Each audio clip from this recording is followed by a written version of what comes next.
ಚಕ್ರವರ್ತಿ ಅಣ್ಣ ಬರ್ತಾರೆ ಅಂತ ನನಗೆ ನಿನ್ನೆ ಅಷ್ಟೇ ಗೊತ್ತಾಯಿತು. ಬಹಳ ದೊಡ್ಡ ಶಕ್ತಿಯನ್ನು ಸತ್ಯದ ಪರವಾಗಿ ಕೊಟ್ಟವರವರು.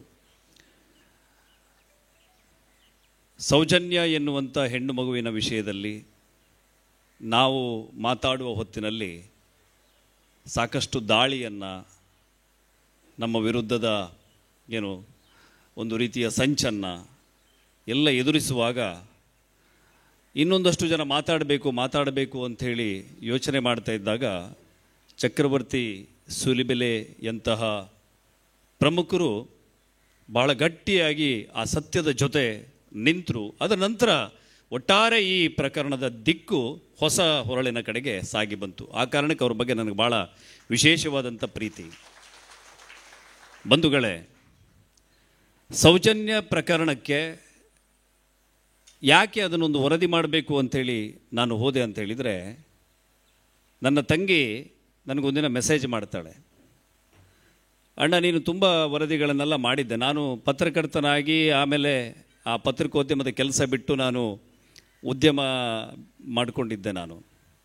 ನನ್ನ ತಂಗಿ, ಕಾಸ ತಂಗಿ, ಒಡ ಹುಟ್ಟಿದ ತಂಗಿ, ಮೆಸೇಜ್ ಮಾಡ್ತಾಳೆ, ಅಣ್ಣ ನೀನು ಬೇರೆ ಬೇರೆ ವರದಿಯನ್ನೆಲ್ಲ ಮಾಡ್ತಾ ಇದೆಯಾ, ಯಾಕೆ ಆ ಸೌಜನ್ಯ ಹೆಣ್ಣು ಮಗುವಿನ ಪರವಾಗಿ ನೀನು ಯಾಕೆ ಮಾಡಬಾರ್ದು, ಈ ಥರ ಅನ್ಯಾಯ ಆಗಿದೆ ಆ ಹೆಣ್ಣು ಮಗುವಿಗೆ ಅಂಥೇಳಿ ಒಂದು ಮೆಸೇಜ್ ಮಾಡ್ತಾಳೆ. ನಾನು ಅದರ ನಂತರ ನಮ್ಮ ಸ್ನೇಹಿತರ ಜೊತೆಗೆ ಇಲ್ಲೇ ಇದ್ದಾರೆ, ಶರತ್, ನಿಖಿಲ್ ಇವರೆಲ್ಲ ಇದ್ದಾರೆ. ಇವ್ರ ಹತ್ರೆಲ್ಲ ಚರ್ಚೆ ಮಾಡಿ ನಮ್ಮ ಸುನಿಲ್ ಪಾಂಡೇಶ್ವರ್ ಅಂಥೇಳಿ ಒಬ್ಬರು ಕ್ಯಾಮರಾಮನ್ ಅವ್ರನ್ನ ಕರ್ಕೊಂಡು ಇದ್ರ ಬಗ್ಗೆ ನೋಡುವ, ಸೌಜನ್ಯಳ ಮನೆಗೆ ಹೋಗುವ. ಅಷ್ಟೊತ್ತಿಗಾಗಲೇ ನಮಗೆ ತಿಳಿದು ಬಂದ ನಾವು ಸೋಷಿಯಲ್ ಮೀಡಿಯಾಗಳಲ್ಲಿ ಯೂಟ್ಯೂಬ್ನಲ್ಲಿ ತಿಳಿದುಕೊಂಡಂಥ ಕಥೆಯೇ ಬೇರೆ ಇತ್ತು. ಅಲ್ಲಿ ಹೋಗಿ ಒಂದು ಸತ್ಯಶೋಧನ ವರದಿಯನ್ನು ಮಾಡೋಣ, ಒಂದು ಎಪಿಸೋಡ್ ಮಾಡೋಣ ಅಂಥೇಳಿ ನಾನು ನಮ್ಮ ಸ್ನೇಹಿತರ ಜೊತೆಗೆ ಅಲ್ಲಿ ಹೋದಾಗ ಅಲ್ಲಿ ಯಾರೂ ಕೂಡ, ಇಡೀ ಧರ್ಮಸ್ಥಳದಲ್ಲಿ ಒಂದು ರೀತಿ ಪ್ರಕ್ಷುಬ್ಧ ವಾತಾವರಣ ಇತ್ತು. ಆ ಸ್ಪಾಟ್ ಒಂಚೂರು ತೋರಿಸಿ ಅಂತ ಹೇಳಿದರೆ ಯಾರೂ ಕೂಡ ಅಲ್ಲಿ ಇಲ್ಲ, ನಮಗೆ ತೋರಿಸೋರು ಕೂಡ ಇಲ್ಲ. ಆಮೇಲೆ ಸ್ನೇಕ್ ರವಿ ಅಂತೇಳಿ ಒಬ್ಬರು ರಿಕ್ಷಾ ಚಾಲಕರು ನಮಗೆ ದೂರದಲ್ಲಿ ನಿಂತು ತೋರಿಸಿ, ಆಮೇಲೆ ಹೇಳಿದೆ ಏನು ತೊಂದರೆ ಇಲ್ಲ, ನಾವು ನಿಮ್ಮದು ಶೂಟಿಂಗ್ ಏನು ಮಾಡಲ್ಲ ಅಂಥೇಳಿ ಆಮೇಲೆ ಒಳಗಡೆ ಕರ್ಕೊಂಡು ಹೋಗಿ ಆ ಜಾಗವನ್ನೆಲ್ಲ ನಾವು ನೋಡಿ, ಆಮೇಲೆ ಸೌಜನ್ಯ ಮಗುವಿನ ಮನೆಗೆ ಹೋಗಿ ಅವರ ತಾಯಿ ಜೊತೆ ಮಾತಾಡಿದ್ವಿ. ತಾಯಿ ಭಾಳ ಭಾವನಾತ್ಮಕವಾಗಿ ಮಾತಾಡಿದರು. ತನ್ನ ಮಗಳ ಬಗ್ಗೆ ಅವರು ಮಾತಾಡುವಾಗ ನನ್ನ ಕಣ್ಣಿನಿಂದಲೂ ಒಂದು ಹನಿ ಕಣ್ಣೀರು. ಯಾಕಂದರೆ ನಾವೆಲ್ಲ ತಂಗಿಯನ್ನು ಭಾಳ ಪ್ರೀತಿಸ್ಕೊಂಡು ಬೆಳೆದವ್ರು, ನಾವಿಬ್ಬರು ಗಂಡು ಮಕ್ಕಳು, ಒಬ್ಬಳೆ ತಂಗಿ. ಹೆಣ್ಣು ಮಕ್ಕಳ ಬಗ್ಗೆ ಭಾಳ ವಿಶೇಷವಾದಂಥ ಪ್ರೀತಿ ಇದ್ದಂಥ ಕುಟುಂಬದಿಂದ ಬೆಳೆದು ಬಂದವು ನಾನು. ಭಾಳ ನೋವಾಯಿತು, ಇದು ಯಾವ ರೀತಿ ಈ ಥರ ದೌರ್ಜನ್ಯಗಳಾಗ್ತಾ ಇದೆಯಲ್ಲ, ನಾವೆಲ್ಲ ನಂಬಿದಂತಹ, ನಾವೆಲ್ಲ ಆರಾಧನೆ ಮಾಡಿಕೊಂಡು ಬಂದಂಥ ಕ್ಷೇತ್ರದಲ್ಲಿ ಈ ತರಹದ್ದೆಲ್ಲ ಘಟನೆಗಳಾಗ್ತಾ ಇವೆಯಾ ಎನ್ನುವಂಥ ಪ್ರಶ್ನೆ ನನ್ನಲ್ಲಿತ್ತು ಸಹಜವಾಗಿಯೇ. ಯಾಕಂದರೆ ಆ ರೀತಿಯ ಒಂದು ನರೇಶನಲ್ಲಿ ಇತ್ತು. ಆಮೇಲೆ ಸೌಜನ್ಯಳ ಮಾವನನ್ನು ನಾನು ಮಾತಾಡಿಸ್ಲಿಕ್ಕೆ ಹೋದೆ. ಅವರು ಪುರಂದರ ಮತ್ತು ವಿಠಲ ಅಂತೇಳಿ ಇಬ್ಬರು ಮಾವಂದರಿದ್ದಾರೆ ಅವರಿಗೆ. ಆ ವಿಠಲ ಅವರು ಕೊಡುವ ಸ್ಟೇಟ್ಮೆಂಟನ್ನು ಕೇಳಿದಾಗ ನನಗೆ ಸ್ವಲ್ಪ ಅನುಮಾನ ಬಂತು. ಯಾಕಂದರೆ ಪುರಂದರ ಹೇಳೋದಕ್ಕೂ ವಿಠಲ ಹೇಳೋದಕ್ಕೂ ವ್ಯತ್ಯಾಸಗಳಿತ್ತು. ಒಂದೇ ಘಟನೆಗೆ ಸಂಬಂಧಪಟ್ಟಂಥ ವಿಷಯಗಳನ್ನು ಇಬ್ಬರು ಪ್ರತ್ಯೇಕವಾಗಿ ಹೇಳ್ತಾ ಇದ್ದರು. ನಾನು ಆದರೂ ವಿಠಲ ಗೌಡ್ರಿಗೆ ಕೇಳಿದೆ, ಅದು ಹಾಗಲ್ಲ ಹೀಗಂತಲ್ಲ ಅಂಥೇಳಿ. ಅಲ್ಲಲ್ಲ ನಾನೇ ಇದ್ದೆ, ನನಗೆ ಗೊತ್ತು, ಅದು ಹೀಗೆ 11 ಗಂಟೆಗೆ ಸಿಕ್ಕಿದ್ದು ಈ ಥರ. ಅಂದರೆ ಆ ವಿಷಯಗಳ ವ್ಯತ್ಯಾಸಗಳಿತ್ತು. ನನಗೆ ಸ್ವಲ್ಪ ಅನುಮಾನ ಬಂತು. ಬೇರೆ ಬೇರೆ ಕಡೆಯಿಂದ ನಾನೊಂದಿಷ್ಟು ಮಾಹಿತಿಯನ್ನು ತಗೊಂಡು ನಾವೊಂದು ಚಾ ಕುಡ್ಕೊಂಡು ಬರ್ತೀವಿ ಅಂಥೇಳಿ ಅಲ್ಲೇ ಮುಂದೆ ಉಡುಪಿ ಹೋಟೆಲ್ ಇದೆ ಅವ್ರದ್ದು, ಸೌಜನ್ಯ ಹೋಟೆಲ್ ಅಂಥೇಳಿನೇ ಅವ್ರದ್ದು, ವಿಠಲ್ ಗೌಡ್ರದ್ದು. ಇಲ್ಲ ಅಲ್ಲಿ ನಮ್ಮ ಸ್ನೇಹಿತರೊಬ್ಬರು ಇದ್ದಾರೆ ಅಂಥೇಳಿ ನಾವು ಮುಂದೆ ಹೋಗಿ ಸ್ವಲ್ಪ ನಾವೆಲ್ಲ ಡಿಸ್ಕಷನ್ ಮಾಡಿ, ಈ ಮನುಷ್ಯ ಯಾಕೋ ಸುಳ್ಳು ಹೇಳ್ತಾ ಇದ್ದಾರೆ ಅಂತ ಅನ್ಸತ್ತೆ ಅಂತ ನಾವೇ ಡಿಸ್ಕಷನ್ ಮಾಡಿ ಪುನಃ ವಾಪಸ್ ಹೋಗಿ ಅವ್ರ ಹತ್ರ ಮತ್ತೆ ನಾವು ಸ್ವಲ್ಪ ಕ್ರಾಸ್ ಕ್ವೆಶ್ಚನ್ ಹಾಕಿದಾಗ ಅವರು ಕೆಲವು ಸತ್ಯಗಳನ್ನು ಹೇಳಿದರು. ಆ ಸತ್ಯವೇ ಒಟ್ಟಾರೆ ಇಡೀ ಸೌಜನ್ಯ ಪ್ರಕರಣದ ದಿಕ್ಕನ್ನು ಅದು ಬದಲಿಸಲಿಕ್ಕೆ ಕಾರಣ ಆಯಿತು. ಯಾಕಂದರೆ ಎರಡೂ ವಕೀಲರು ಸೌಜನ್ಯ ಪರವಾಗಿ, ಅಂದರೆ ಆ ವಿಕ್ಟಿಮ್ ಪರವಾಗಿ ಇಲ್ಲಿ ಬೈಕಾಡಿ ಸುಪ್ರಸಾದ್ ಶೆಟ್ಟರು ಕೂತಿದ್ದಾರೆ, ಅವ್ರ ಹತ್ರ ಕೂಡ ನಾನು ಡಿಸ್ಕಷನ್ ಮಾಡಿದ್ದೇನೆ. ಆ ಸಂದರ್ಭದಲ್ಲಿ ಪಬ್ಲಿಕ್ ಪ್ರಾಸಿಕ್ಯೂಟ್ರು ಮತ್ತು ಸೌಜನ್ಯ ಅತ್ಯಾಚಾರದ ಆರೋಪಿ ಅಂಥೇಳಿ ಯಾರು ಆರೋಪವನ್ನು ಹೊರಿಸಿ ಯಾವ ವ್ಯಕ್ತಿಯನ್ನು ಜೈಲಿಗೆ ಹಾಕಿದ್ದಾರೋ ಅವನ ಪರವಾಗಿ ವಾದ ಮಾಡುವಂಥ ವಕೀಲರು ಇಬ್ಬರೂ ಕೂಡ ಇಲ್ಲಿ ಕ್ಲಬ್ ಆಗಿದ್ರು ಈ ಪ್ರಕರಣದಲ್ಲಿ. ಇದನ್ನ ಈ ಸತ್ಯವನ್ನು ನಾವು ಸೋಷಿಯಲ್ ಮೀಡಿಯಾದಲ್ಲಿ ಹೇಳಿಯೋ ಅಥವಾ ಯಾರಿಗೋ ಹೇಳಿಯೋ ಇದನ್ನು ಕನ್ವಿನ್ಸ್ ಮಾಡೋಕ್ಕಾಗೋದೇ ಇಲ್ಲ. ಇದನ್ನು ಯಾವುದಾದ್ರೂ ಹೈಕೋರ್ಟ್ನ ಜಡ್ಜ್ ಅಥವಾ ಸುಪ್ರೀಂ ಕೋರ್ಟ್ನ ಮುಖ್ಯ ನ್ಯಾಯಾಧೀಶರು ಹೇಳಿದರೂ ಕೂಡ ನೀವು ಕೆಲವರು ನಂಬುವ ಪರಿಸ್ಥಿತಿಯಲ್ಲಿಲ್ಲ. ಸ್ನೇಹಿತರೆ, ನಾನಿವತ್ತು ಈ ಪ್ರಕರಣದ ಬಗ್ಗೆ ಇವತ್ತಿನ ಸ್ಥಿತಿಗತಿಗಳೇನು ಏನಾಗಿದೆ ಅದರ ಬಗ್ಗೆ ನಾನು ಮಾತಾಡ್ಲಿಕ್ಕೆ ಹೋಗೋದೇ ಇಲ್ಲ. ಯಾಕೆ ಈ ಸೌಜನ್ಯ ಎನ್ನುವಂಥ ಹೆಣ್ಣು ಮಗುವಿಗೆ ನ್ಯಾಯ ಸಿಗಲಿಲ್ಲ? ಅವಳು ನನ್ನ ಸಹೋದರಿ ಅಂತ ಅಂದ್ಕೊಳ್ಳುವ, ನನ್ನ ಸಹೋದರಿ ಸಮಾನಳಾದಂಥ ಒಂದು ಮಗುವಿಗೆ, ಒಂದು ಹತಭಾಗ್ಯ ಮಗುವಿಗೆ ಯಾಕೆ ಅನ್ಯಾಯ ಆಯಿತು ಅಂತೇಳಿ ನಾನು ಇವತ್ತು ಹೇಳ್ತೇನೆ. ಸೌಜನ್ಯಳಿಗೆ ಅತ್ಯಾಚಾರವನ್ನು ಎಸಗಿದಂತಹ ವ್ಯಕ್ತಿ ಅಂಥೇಳಿ ಆರೋಪವನ್ನು ಹೊರಿಸಿ ಜೈಲಿಗೆ ಹಾಕಿದಂಥ ವ್ಯಕ್ತಿಯನ್ನು ಬಿಡಿಸಲಿಕ್ಕೆ ಯಾರು ಸಹಕಾರಿಯಾಗಿ ನಿಂತರು ಅಂತೇಳಿದರೆ, ಸೌಜನ್ಯಳ ಕುಟುಂಬದವರನ್ನೇ ಬ್ರೈನ್ ವಾಶ್ ಮಾಡಿ, ಅವರ ತಾಯಿಯ ತಲೆಯನ್ನು ಹಾಳು ಮಾಡಿ, ಅವರ ಮಾವನ ತಲೆಯನ್ನು ಹಾಳು ಮಾಡಿ, ಅವರಿಗೆ ಬೇರೆ ಬೇರೆ ವ್ಯಕ್ತಿಗಳನ್ನು ಕಳುಹಿಸಿ ಸುಳ್ಳು ಸುಳ್ಳು ಕಥೆಗಳನ್ನು ಕಟ್ಟಿ ಹೇಳಿ ಅವರನ್ನು ನಂಬಿಸಿ ಮೊದಲ ಹಂತದಲ್ಲಿ ಅವರು ಯಶಸ್ವಿ ಆದರು. ಇದನ್ನು ಈ ಟೈಮ್ ತಗೊಳ್ಳಿಕ್ಕೆ ಅವರು 1 ವರ್ಷವನ್ನು ತಗೊಂಡ್ರು. 1 ವರ್ಷದ ಅವಧಿಯಲ್ಲಿ ಸೌಜನ್ಯ ಕುಟುಂಬವನ್ನು ಸಂಪೂರ್ಣವಾಗಿ ಅವರು ಬ್ರೈನ್ ವಾಶ್ ಮಾಡಿ, ಹೀಗೆ ನೋಡಿದವರಿದ್ದಾರೆ, ಹೀಗೆ ತಗೊಂಡು ಹೋಗಿದ್ದಾರೆ, ಈ ರೆಸಾರ್ಟಿಗೆ ಕರ್ಕೊಂಡು ಹೋದ್ರಂತೆ, ಅಲ್ಲಿ ಕೂಗಿದ್ದು ಕೇಳಿದ್ದಾರೆ, ಇವ್ರಿಗೆ ಕೇಳಿತ್ತಂತೆ, 3 ಜನ ಸೌಜನ್ಯಗಳನ್ನು ಹಿಡ್ಕೊಂಡು ಎಳ್ಕೊಂಡು ಹೋದ್ರಂತೆ. ನಿನ್ನೆ ಒಂದು ಆಡಿಯೋ ವೈರಲ್ ಆಗಿದೆ, ಯಾವುದೋ ಅಡ್ನಾಡಿ ಸಂಸ್ಥೆಯನ್ನು ಮಾಡಿಸಿರುವಂಥದ್ದು. ನೀವು ನೋಡಿ, ನಿಮಗೆ ಇಲ್ಲಿ ಇಷ್ಟು ಮಾತಿಯರಿದ್ದಾರೆ. ಮೊನ್ನೆ ಅನನ್ಯ ಭಟ್ ಅಂತ ಒಂದು ಹುಡುಗಿಯನ್ನು, ನನ್ನ ಮಗಳವಳು, ಅವಳನ್ನು ನಾನು ಕಳ್ಕೊಂಡೆ, ಅವಳು ಅಸ್ಥಿ ಪಂಜರವನ್ನು ಹುಡುಕಿಕೊಡಿ ಅಂತೇಳಿ ಒಂದು ಸುಜಾತಾ ಭಟ್ ಅನ್ನುವ ಹೆಣ್ಣು ಮಗಳು ಕಣ್ಣೀರನ್ನು ಹಾಕುವಾಗ ನಿಮಗೆ ಸಂಕಟ ಆಗಲಿಲ್ವಾ? ಆಗತ್ತೆ. ಒಂದು ತಾಯಿ ಬಂದು ನನ್ನ ಮಗಳ ಅಸ್ಥಿ ಪಂಜರವನ್ನು ಕೊಡಿ ಅಂತೇಳಿ ಕಣ್ಣೀರನ್ನು ಹಾಕಿ, ಎಂಥ ಒಂದು ಭಾವನಾತ್ಮಕವಾದ ಸನ್ನಿವೇಶ ಅದು. ಯಾವ ಆ ಕರಗದ ಹೃದಯವೇ ಇಲ್ಲ ಅದಕ್ಕೆ. ನನಗೂ ಕೂಡ ಭಾಳ ಆಶ್ಚರ್ಯ ಆಯಿತು. ಇಲ್ಲಿ ಯಾರು ಅತ್ಯಾಚಾರ ಇನ್ನೊಂದು ಮಾಡಿರ್ಲಿಕ್ಕಿಲ್ಲ, ಆದರೆ ಪಾಪ ಆ ತಾಯಿ ಮಗುನ ಕಳ್ಕೊಂಡಿದ್ದಾರೆ. ಅನನ್ಯ ಅಂಥೇಳಿ MBBS ಓದ್ತಿದ್ದಂಥ ಹುಡುಗಿ ನಾಪತ್ತೆ ಆಗಿದ್ದಾಳೆ. ಆ ಮಗುವಿನ ಅಸ್ಥಿ ಪಂಜರ ಕೊಡಿ ಅಂತೇಳಿ ಈ ತಾಯಿ ಕಣ್ಣೀರು ಹಾಕ್ತಾ ಇದ್ದಾಳೆ ಅಂತ ನನಗೂ ಕೂಡ ಸಂಕಟ ಆಗಿತ್ತು. ಇವತ್ತು ಎಲ್ಲ ಅವರ ಏನು ಷಡ್ಯಂತ್ರಗಳು ಕೂಡ ಬಯಲಾಗಿದೆ. ಅವರು ಮೊನ್ನೆ ಒಂದು ಫೋಟೋ ತೋರಿಸಿದ್ರು, ನನ್ನ ಮಗಳ ಫೋಟೋ ಅಂಥೇಳಿ. ಆ ಫೋಟೋ ರಂಗಪ್ರಸಾದ್ ಅಂಥೇಳಿ ಈ ಹೆಂಗಸು, ಏನು ಮ್ಯಾಜಿಕ್ ಮುದುಕಿ ಅಂತ ಕರೆಯೋದು ನಾನು ಆಕೆಯನ್ನು, ಅಲ್ಲಿ ಕೇರ್ ಟೇಕರ್ ಆಗಿ ಆ ರಂಗಪ್ರಸಾದ್ ಮನೆಗೆ ಹೋಗುವಂಥ ಈ ಮ್ಯಾಜಿಕ್ ಮುದುಕಿ ಅವರನ್ನ ಬುಟ್ಟಿ ಹಾಕ್ಕೊಳ್ತಾಳೆ. ಬುಟ್ಟಿ ಹಾಕ್ಕೊಂಡ ನಂತರ ಅವರ ಮಗ ಶ್ರೀವತ್ಸ ಸಾಯ್ತಾನೆ. ಆಮೇಲೆ ಮಗನ ಹೆಂಡತಿ ವಾಸಂತಿ ಸಾಯ್ತಾಳೆ, ನಿಗೂಢವಾಗಿ ಸಾಯೋದು. ರಂಗಪ್ರಸಾದ್ ಸಾಯ್ತಾರೆ. ಲಿವ್ ಇನ್ ರಿಲೇಷನ್ಶಿಪ್, ಒಟ್ಟಿಗಿರೋದು, ಮದುವೆ ಆಗಿದ್ದಲ್ಲ ಅವಳು. ರಂಗಪ್ರಸಾದರ ಕೇರ್ ಟೇಕರ್ ಆಗಿ ಒಂದು ಹೋಮ್ ನರ್ಸ್ ಆಗಿ ಹೋಗಿರುವಂಥ ಹೆಂಗಸು ಈ ಮ್ಯಾಜಿಕ್ ಮುದುಕಿ ಸುಜಾತಾ ಭಟ್. ಆಮೇಲೆ ಅವರ 20 ಲಕ್ಷದ ಮನೆಯನ್ನು ಮಾರಾಟ ಮಾಡ್ತಾರೆ ಇವರು. ಇದೇ ಮ್ಯಾಜಿಕ್ ಮುದುಕಿ 2003ನೇ ಇಸ್ವಿಯಲ್ಲಿ ರಿಪ್ಪನ್ಪೇಟೆಯಲ್ಲಿದ್ಲು. ಅಲ್ಲಿ ಪ್ರಸಾದ್ ಬಾಳಿಗ ಅಂತೇಳಿ, ಯಾವ ಬಾಳಿಗ ಅದು? ಪ್ರಭಾಕರ ಬಾಳಿಗ ಅಂತೇಳಿ ಅವರ ತಾಯಿಯ ಕೇರ್ ಟೇಕರ್ ಆಗಿ ಹೋಗಿ ಸೇರಿಕೊಳ್ಳುವಂಥ ಹೆಂಗಸು. ಅವರ ತಾಯಿ ಸಾಯ್ತಾರೆ. ಪ್ರಭಾಕರ ಬಾಳಿಗ ಈ ಹೆಂಗಸಿನ ಜೊತೆಗೆ ಆ ಪ್ರಭಾಕರ ಬಾಳಿಗರನ್ನ ಬುಟ್ಟಿ ಹಾಕೊಳ್ತಾಳೆ. ಪ್ರಭಾಕರ ಬಾಳಿಗ ಸಾಯ್ತಾರೆ. ಹೆಂಗಸತ್ರು ಏನು ಇವತ್ತಿನ ತನಕ ಗೊತ್ತಿಲ್ಲ. 2003ರಲ್ಲಿ ನನ್ನ ಮಗಳು MBBS ಮಾಡಲಿಕ್ಕೆ ಮಣಿಪಾಲಕ್ಕೆ ಹೋಗಿದ್ಲು. MBBS ಮಾಡ್ತಾ ಇದ್ಲು. 6 ತಿಂಗಳು ಆಗಿತ್ತಷ್ಟೇ ಅಡ್ಮಿಷನ್ ಆಗಿ. ಆಮೇಲೆ ಆ ಟೈಮಲ್ಲಿ ಅವಳಿಗೆ 22 ವರ್ಷ. ಅವಳು ಧರ್ಮಸ್ಥಳಕ್ಕೆ ತನ್ನ ಸ್ನೇಹಿತರ ಜೊತೆ ಹೋಗ್ತಾಳೆ, ಅಲ್ಲಿ ನಾಪತ್ತೆ ಆಗ್ತಾಳೆ ಅಂತ ಹೇಳೋದು. ನಾನು ಮೊದಲ ಪ್ರಶ್ನೆಯನ್ನು ಕೇಳಿದ್ದು, MBBS ಆಗೋ ಹುಡುಗಿಗೆ 18 ವರ್ಷ ಆಗಬೇಕಿತ್ತು ಫಸ್ಟ್ ಸೆಮಿಸ್ಟರ್ ಆದರೆ, ನಿಮಗೆಲ್ಲ ಗೊತ್ತಿರ್ಬೋದು. 22 ವರ್ಷ ಹೆಂಗೆ ಅಂತ ಕೇಳಿದೆ, ಆಗಲೂ ಕೂಡ ಲೇವಡಿ ಮಾಡಿದರು. ಮಣಿಪಾಲದಲ್ಲಿ ಅಧಿಕೃತವಾಗಿ ನಮಗೆ ಮಾಹಿತಿಯನ್ನು ಅವರು ಕೊಡದೇ ಇರಬಹುದು, ನಮಗೆ ಸಂಪರ್ಕ ಇದೆ. ಅನಧಿಕೃತವಾಗಿ ನಾನು ಮರುದಿನವೇ ಮಾಹಿತಿ ತಗೊಂಡಿದ್ದೇನೆ. ಅನನ್ಯ ಭಟ್ ಎನ್ನುವಂಥ 22 ವರ್ಷದ ಯಾವ ಹುಡುಗಿಯೂ ಆ ಸಂದರ್ಭದಲ್ಲಿ ಇಲ್ಲಿ ಅಡ್ಮಿಷನ್ ತಗೊಂಡಿಲ್ಲ ಅಂತೇಳಿ ನಮಗೆ ಮಾಹಿತಿ ಬಂತು. ಇದನ್ನು ಆಮೇಲೆ ಹೇಳ್ತೀನಿ.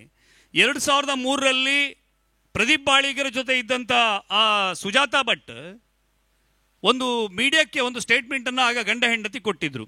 ಒಂದು ಮೀಡಿಯಾ, ಒಂದು ಪತ್ರಿಕೆ ಸುಧಾ ವಾರ ಪತ್ರಿಕೆ, ಇನ್ನೊಂದು ಕಮಲವಾಣಿ ಎನ್ನುವಂಥ ಪತ್ರಿಕೆ. ಈ ಶ್ವಾನಪ್ರೇಮಿ ದಂಪತಿಗಳಿಗೆ ಮಕ್ಕಳೇ ಇಲ್ಲ ಅಂಥೇಳಿ 2003ರಲ್ಲಿ 2003 ರಿಪ್ಪನ್ಪೇಟೆಯಲ್ಲಿ ಇದ್ರು. ಒಂದು ಪತ್ರಿಕೆಯ ವರದಿ ನೋಡಿ, ಪತ್ರಿಕೆಯ ವರದಿ ಒಂದು ಡಾಕ್ಯುಮೆಂಟ್ ಅನ್ನೋದು ಇದಕ್ಕೆ ಆ ಕಾಲದಲ್ಲಿ ಪ್ರಕಟ ಆಗಿತ್ತು. ಇವ್ರು ಇಲ್ಲಿ ಬಂದು ಹೇಳ್ತಾರೆ ನನಗೆ 2003 MBBS ಓದೋ ಮಗಳಿದ್ಲು ಅಂತೇಳಿ. ಆಮೇಲೆ ಆ ಮುದುಕಿಯ ಕಥೆಯನ್ನು ಕೇಳಿದರೆ ಉಡುಪಿಯ ಸ್ಟೇಟ್ ಹೋಮಲ್ಲಿದ್ಲು. ಈ ವೇಶ್ಯೆಯರನ್ನು ರಕ್ಷಣೆ ಮಾಡಿ ಇಡುವಂಥ ಒಂದು ವ್ಯವಸ್ಥೆ ಅದು. ಹೆಬ್ರಿ ಪೊಲೀಸ್ ಸ್ಟೇಷನ್ನಿಂದ ಒಬ್ಬ ವೇಶ್ಯೆಯನ್ನು ಕರ್ಕೊಂಡು ಬಂದು ರಕ್ಷಣೆ ಮಾಡಿ ಆ ಸ್ಟೇಟ್ ಹೋಮಿಗೆ ಆ ಹೆಂಗಸನ್ನು ಸೇರಿಸ್ತಾರೆ. 1987 ಇಸ್ವಿ ಮೇ 18 ಇರಬೇಕು, ನಿಖರವಾದ ಡೇಟು ನಾಳೆ TV ಚಾನಲಲ್ಲಿ ಬರುತ್ತೆ. ಗೇಟನ್ನು ಹಾರಿ ಓಡೋದಂತ ಹೆಂಗಸಿದು, ಆ ಸ್ಟೇಟ್ ಹೋಮಿನ ಗೇಟನ್ನು ಹಾರಿ ಓಡೋದಂತ ಹೆಂಗಸು. 16 ವರ್ಷಕ್ಕೆ ಯಾರನ್ನೋ ಪ್ರೀತಿಸಿ ಮನೆ ಬಿಟ್ಟು ಓಡೋದಂತ ಹೆಂಗಸು. ಅವರ ಭಾವನೆ ಮೊನ್ನೆ ಹೇಳಿದ್ದಾರೆ, ಆ ಒಂದು ಮಗುವನ್ನು ಅಬಾರ್ಷನ್ ಮಾಡಿ ಆ ಮಗುವನ್ನು ಸೀತಾ ನದಿಗೆ ಬಿಸಾಡಿದ್ದಾರೆ ಅಂಥೇಳಿ. ಮೊನ್ನೆ ಮೀಡಿಯಾದ ಮುಂದೆ ಕೈ ಮುಗಿದುಕೊಂಡು ಕಣ್ಣೀರು ಹಾಕ್ತಾ ನನ್ನ ಮಗಳು ಅನನ್ಯ ಭಟ್ ಅಂತ ಹೇಳುವಾಗ ನಂಬಿದ ನಾನು ಆ ಹೆಂಗಸಿನ ಬಗ್ಗೆ ತೀವ್ರ ಅಸಹ್ಯಕ್ಕೆ, ಆ ಹೆಂಗಸಿನ ಮುಖವನ್ನು ನೋಡಲಿಕ್ಕೆ ನನಗೆ ಅಸಹ್ಯ ಆಗ್ತಿದೆ. ಇವತ್ತೊಂದು ವಿಡಿಯೋ ಹರಿದಾಡ್ತಾ ಇದೆ, 2 ಕಲ್ಲು ಹೊಡಿರಲ್ಲ, ಧರ್ಮಸ್ಥಳಕ್ಕೆ ಹೇಳೋದು 2 ಕಲ್ಲು ಹೊಡೆಯೋಣ, ಜೈಲಿಗೆ ಹೋಗೋಣ ನಾವು, ತೊಂದರೆ ಇಲ್ಲ. ಇವರ ಉದ್ದೇಶ ಏನು ಗೊತ್ತಾ ಬಂಧುಗಳೇ?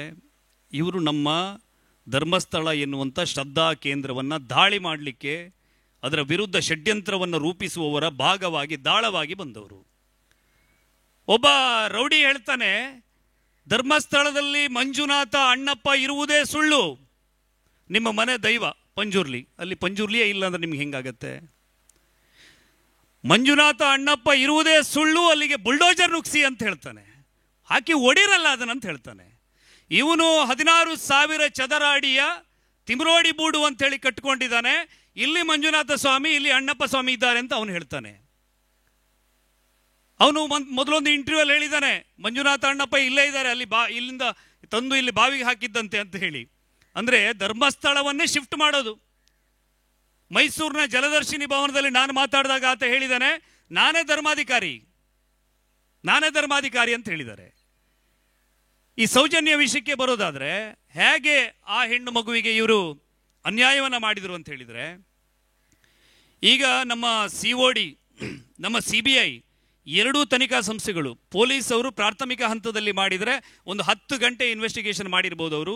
ಅವರು ಸಿಕ್ಕಿರುವಂಥ ಆರೋಪಿಯನ್ನು ಬಾಡಿ ಎಕ್ಸಾಮಿನ್ಗೆ ಕಳಿಸುವಂಥದ್ದು ಬೇರೆ ಬೇರೆ ಪ್ರಕರಣದಲ್ಲಿದ್ದರೂ ಕೂಡ ನಂತರ ಅದನ್ನು COD ತನಿಖೆ ಮಾಡ್ತದೆ, CBI ತನಿಖೆ ಮಾಡ್ತದೆ. ಎಷ್ಟು ಸಾಕ್ಷಿ, ಒಬ್ಬ ಅಪರಾಧಿ ಈತ ಅಂಥೇಳಿ ಸಾಬೀತು ಮಾಡಿಸಲಿಕ್ಕೆ ಎಷ್ಟು ಸಾಕ್ಷಿಗಳು ಬೇಕೋ ಅಷ್ಟು ಮೌಲ್ಯ ಇರುವಂಥ ಸಾಕ್ಷಿಯನ್ನು COD ಆ್ಯಂಡ್ CBI ಸಂಗ್ರಹ ಮಾಡಿದೆ. ಸುಪ್ರಸಾದ್ ಶೆಟ್ರೆ, ಆ ದಿವಸ ಗೋಪಾಲ ಪೂಜಾರಿ ಎನ್ನುವಂಥ ಒಬ್ಬ ಸಾಕ್ಷಿ ಸಂತೋಷ್ ರಾವ್ ಮತ್ತೆ ಸೌಜನ್ಯ ಎನ್ನುವ ಹೆಣ್ಣುಮಗಳು ಮುಂದೆ ನಡ್ಕೊಂಡು ಹೋಗೋದು, ಸಂತೋಷ್ ರಾವ್ ಅದೇ ಹೊತ್ತಿಗೆ ಅಲ್ಲಿ ಪಾಸಾಗಿ ಹೋಗೋದನ್ನು ಗೋಪಾಲ್ ಪೂಜಾರಿ ಎನ್ನುವಂಥ ಸಾಕ್ಷಿ ನೋಡಿದ್ದಾನೆ. ಇವತ್ತಿಗೂ ಕೂಡ ಜೀವಂತ ಇದ್ದಾನೆ. ಅವತ್ತಿನ ಚಾರ್ಜ್ ಶೀಟಲ್ಲಿ ಆತನನ್ನು ಸಾಕ್ಷಿ ಅಂತೇಳಿ ಪರಿಗಣಿಸಲಾಗಿತ್ತು. ಆದರೂ ಕೂಡ ಆ ಸಾಕ್ಷಿಯನ್ನು ಇವರು ವಿಚಾರಣೆಯೇ ಮಾಡಲಿಲ್ಲ. ಪಬ್ಲಿಕ್ ಪ್ರಾಸಿಕ್ಯೂಟರು, ಜೀವಂತ ಸಾಕ್ಷಿ ಮೋಹಿತ್ ಕೊಳ್ತಗೆ ಅಂತೇಳಿ ಅಡ್ವೊಕೇಟ್ ಹೇಳ್ತಾರೆ, ಅವನು 12ನೇ ತಾರೀಕಿಗೆ ಶೃಂಗೇರಿಯಿಂದ ಬಂದಿದ್ದು ಇಲ್ಲಿಗೆ ಅಂಥೇಳಿ. ಆ ಹೋಟೆಲ್ನ ಮಾಲೀಕರು ಬಂದು ಹೇಳ್ತಾರೆ, 30 ಸೆಪ್ಟೆಂಬರ್ಗೆ ಅಲ್ಲಿ ನಾವು ಕೆಲಸವನ್ನು ಬಿಡಿಸಿದ್ವಿ, 30 ಸೆಪ್ಟೆಂಬರ್ಗೆ ಆತ 3,800 ರೂಪಾಯಿ ಸಂಬಳ ತಗೊಂಡು ಅಲ್ಲಿಂದ ಹೋಗಿದ್ದಾನೆ ಅಂತೇಳಿ. ಅದರ ನಂತರ ಆತನನ್ನು ಧರ್ಮಸ್ಥಳದಲ್ಲಿ ನೋಡಿದವರಿದ್ದಾರೆ, ಇದೇ ವಿಠಲನ ಹೋಟೆಲಿಂದ 2 ಊಟ ತಗೊಂಡು ಹೋಗ್ತಿದ್ದ ಅಂತೇಳಿ ಹೇಳಿದವರಿದ್ದಾರೆ. ಯಾಕೆ ಸ್ವಾಮಿ ಇಲ್ಲಿ ಪಬ್ಲಿಕ್ ಪ್ರಾಸಿಕ್ಯೂಟರ್ ಆ ಸಾಕ್ಷಿಯನ್ನು ವಿಚಾರಣೆಗೆ ಒಳಪಡಿಸಲಿಲ್ಲ? ಡಾಕ್ಟರ್ ಮಹಾಬಲೇಶ್ ಶೆಟ್ಟಿ ಅವರನ್ನ ಕ್ರಾಸ್ ಎಕ್ಸಾಮಿನ್ ಮಾಡಲೇ ಇಲ್ಲ ಇವರು. ಡಾಕ್ಟರ್ ರೂಪಾಲಿ ಕೊಟ್ಟಂತ ಏನು ಆ ಬ್ರೈನ್ ಮ್ಯಾಪಿಂಗ್ ಮಾಡಲಿಕ್ಕೆ ಆಗೋದಿಲ್ಲ ಅಂತೇಳಿ ಆ ವ್ಯಕ್ತಿ ನಿರಾಕರಣೆ ಮಾಡ್ತಾನೆ. ಅದಾದ ನಂತರ ಸೈಕಿಯಾಟ್ರಿಸ್ಟ್ ಬಂದು ಫಾರೆನ್ಸಿಕ್ ಸೈಕಲಾಜಿಕಲ್ ಅಸೆಸ್ಮೆಂಟ್ ಅಂತೇಳಿ ಅವನನ್ನು ಪ್ರಿಸನ್ನಲ್ಲಿ ಕೂರಿಸಿ ಅವನ ಹತ್ರ ಎಲ್ಲ ಪ್ರಶ್ನೆಗಳನ್ನು ಕೇಳಿದಾಗ ಆ ಮನುಷ್ಯ ಬಹಳ ಸ್ಪಷ್ಟವಾಗಿ ಹೇಳಿದ್ದಾನೆ, ಸೌಜನ್ಯಳನ್ನು ಅತ್ಯಾಚಾರ ಮಾಡಿದ್ದು ಯಾರು ಎನ್ನುವುದಕ್ಕೆ ನೀವು ರೂಪಾಲಿ ಅವರ ಸ್ಟೇಟ್ಮೆಂಟನ್ನು ನೀವು ಸರಿಯಾಗಿ ಸ್ಟಡಿ ಮಾಡಿದರೆ ಗೊತ್ತಾಗತ್ತೆ. ಅವ್ರು ಕೇಳ್ತಾರೆ, ನೀನು ಅಲ್ಲಿ ನೀರಿತ್ತಲ್ಲ ಹೇಗೆ ಎತ್ಕೊಂಡು ಹೋದೆ ಕೇಳಿದಾಗ, ಇಲ್ಲ ಆ ಹೊತ್ತಲ್ಲಿ ಆ್ಯಂಕಲ್ಗಿಂತ ಕೆಳಗಡೆ ನೀರಿತ್ತು ಅಂತ ಹೇಳಿದ್ದಾನೆ. ನಾನು 2 ಹೊತ್ತು ಆ ಮಳೆ ಬರುವ ಅದೇ ಟೈಮಿಗೆ, ಮಳೆ ಬಂದಾಗ ಅಲ್ಲಿ ನೀರಿನ ಹರಿವು ಎಷ್ಟಿರ್ತದೆ ನೋಡುವಾಗ, ಅದು ಗುಡ್ಡದ ಪ್ರದೇಶದಲ್ಲಿ ಅಣ್ಣಪ್ಪ ಬೆಟ್ಟದ ಕೆಳಗಡೆ ಇರುವಂಥ ಕಾಡದು. ಮಳೆ ಬಂದಾಗ ನಿಮ್ಮಲ್ಲಿ ತೋಡಲ್ಲಿ ಹೇಗೆ ನೀರು ಏರ್ತದೋ, ಮಳೆ ಇಳಿದ ನಂತರ ಆ ನೀರು ಕೆಳಗೆ ಹೋಗ್ತದೆ. ಯಾಕಂದರೆ ಎಲ್ಲೋ ನದಿಯ ಮೂಲದಿಂದ ಹರಿದುಕೊಂಡು ಬರುವಂಥ ನೀರಲ್ಲ ಅದು, ಅದೊಂದು ಒಂದು 6 ಫೀಟ್ ಅಗಲ ಇರುವಂಥ ಒಂದು ಕಾಲುವೆ ಅದು. ಬೆಳಿಗ್ಗೆ ಆ ಹುಡುಗಿಯನ್ನು ಅವನು 4:30 ಸಮಯಕ್ಕೆ ಎತ್ಕೊಂಡು ಹೋಗುವಾಗ ಅಷ್ಟು ಬೆಳಿಗ್ಗೆಯಿಂದ ಅಷ್ಟು ಮಳೆ ಇರಲಿಲ್ಲ ಆ ದಿವಸ. ಆ ದಿನದ ಅಲ್ಲಿನ ವೆದರ್ ರಿಪೋರ್ಟ್ ಕೂಡ ನಾನು ಕಲೆಕ್ಟ್ ಮಾಡಿದ್ದೀನಿ. 5-6 ಗಂಟೆ ನಂತರ 8 ಗಂಟೆ ಹೊತ್ತಿಗೆ ಜೋರಾಗಿ ಮಳೆ ಇರುವಂಥದ್ದು. ಆ ಹುಡುಗಿ ಅಲ್ಲಲ್ಲಿ ನಾಪತ್ತೆಯಾಗಿದ್ದಾಳೆ ಅಂತೇಳಿ ಹುಡುಕುವಾಗ ಅಲ್ಲಿ 3-4 ಅಡಿ ನೀರಿತ್ತು, ಅಲ್ಲಿ ಹರಿತಾ ಇತ್ತು ಅದೇ ಕಾಲುವೆಯಲ್ಲಿ. ಆಮೇಲೆ ಇನ್ನೊಂದು ಕೇಳ್ತಾರೆ, ಅಲ್ಲಿ ಯಾರು ನೋಡ್ಲಿಲ್ವಾ ಅಂತೇಳಿ ರೂಪಾಲಿ ಕೇಳ್ತಾರೆ ಅವನ ಹತ್ರ. ಇಲ್ಲ, ಅಲ್ಲಿ ಅದು ವಾಚ್ಮನಿಗೆ ಸಹ ಕಾಣಿಸಲ್ಲ, ಯಾಕಂದ್ರೆ ಅದು ಡೀಪ್ ಟರ್ನಲ್ ಇತ್ತು ಅಂತೇಳಿ ಸಂತೋಷ್ ರಾವ್ ಹೇಳಿದ್ದಾನೆ. ಅವನದೇ ಸ್ಟೇಟ್ಮೆಂಟು. ಅವನನ್ನ ಬ್ರೈನ್ ಮ್ಯಾಪಿಂಗಿಗೆ ಯಾಕೆ ಒಪ್ಪಿಸಲಿಲ್ಲ, ನಾರ್ಕೋ ಅನಾಲಿಸಿಸ್ಗೆ ಯಾಕೆ ಒಪ್ಪಿಸಲಿಲ್ಲ ಕೇಳಿದರೆ, ಜೈಲಲ್ಲಿರುವಾಗ ಅವನನ್ನು ರಿಕ್ವೆಸ್ಟ್ ಮಾಡಿದಾಗ ಅವನ ಅಡ್ವೊಕೇಟ್ ಮೂಲಕ ಒಂದು ಲೆಟರ್ನ ಬರಿತಾನೆ ಅವನು.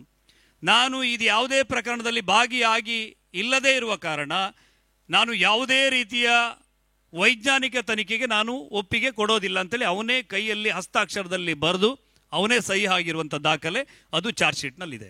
ಇನ್ಯಾವುದೋ 3 ಅಮಾಯಕರ ಮೇಲೆ ಇವರು ಆರೋಪವನ್ನು ಮಾಡಿದರು. ಇಡೀ ಸೌಜನ್ಯ ಪ್ರಕರಣದಲ್ಲಿ ಒಂದು ಧಾರ್ಮಿಕ ಶ್ರದ್ಧಾ ಕೇಂದ್ರದ ವಿರುದ್ಧ ಇವರು ಆ ಆರೋಪವನ್ನು ಹಾಕಬೇಕು ಎನ್ನುವ ಕಾರಣಕ್ಕೆ ಆ ಹುಡುಗಿಯ ನೈಜ ಅತ್ಯಾಚಾರಿಯನ್ನ ಬಚಾವ್ ಮಾಡಿ ಕೋಟಿಗಟ್ಟಲೆ ಅದಕ್ಕೆ ಹಣವನ್ನು ಖರ್ಚು ಮಾಡಿ ಪಬ್ಲಿಕ್ ಪ್ರಾಸಿಕ್ಯೂಟರ್ನು ಕೂಡ ಪ್ಯಾಕ್ ಮಾಡಿ ಯಾವ ಸಾಕ್ಷಿಯನ್ನು ವಿಚಾರಣೆಗೆ ಒಳಪಡಿಸದಂತೆ, ಯಾವ ವೈಜ್ಞಾನಿಕ ಸಾಕ್ಷಿಯನ್ನು ಕೋರ್ಟಿನ ಕಟಕಟೆಯಲ್ಲಿ ಕೋರ್ಟ್ನ ಜಡ್ಜ್ನ ಟೇಬಲ್ ಮುಂದೆ ಇರಿಸಿ ಅವರಿಗೆ ಕನ್ವಿನ್ಸ್ ಮಾಡದಂತೆ, ಮನವರಿಕೆ ಮಾಡದಂತೆ ಅವ್ರ ಮೇಲೆ ಒತ್ತಡವನ್ನು ಆಮಿಷವನ್ನು ಹೇರಿ ಆ ಹೆಣ್ಣು ಮಗುವಿಗೆ ಇವರು ಅನ್ಯಾಯವನ್ನು ಮಾಡಿದರು. ಹಾಗಾಗಿ ಇವರನ್ನು ನಾನು ಸಂತೋಷ್ ರಾವ್ ಪರವಾದಂಥ ಹೋರಾಟಗಾರರು ಅಂತ ಕರೆಯೋದು. ಯಾರು ಹಾಗಿದ್ರೆ ಸೌಜನ್ಯಳಿಗೆ ಅನ್ಯಾಯ ಮಾಡಿದ್ದು?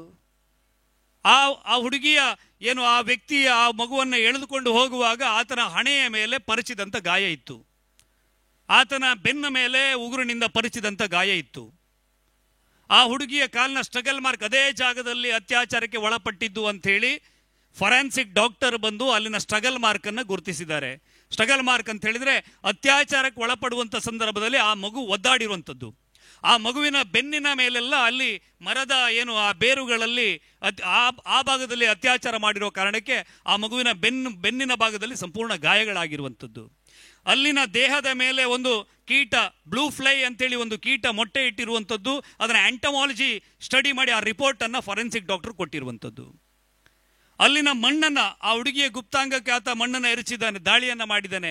ಆ ಮಣ್ಣು ಮತ್ತು ಆ ಜಾಗದ ಮಣ್ಣು ಅದೆಲ್ಲವೂ ಅಲ್ಲಿನದ್ದೇ ಎನ್ನುವುದನ್ನು ಮೆಡಿಕಲ್ ರಿಪೋರ್ಟ್ ಕೊಟ್ಟಿರುವಂಥದ್ದು.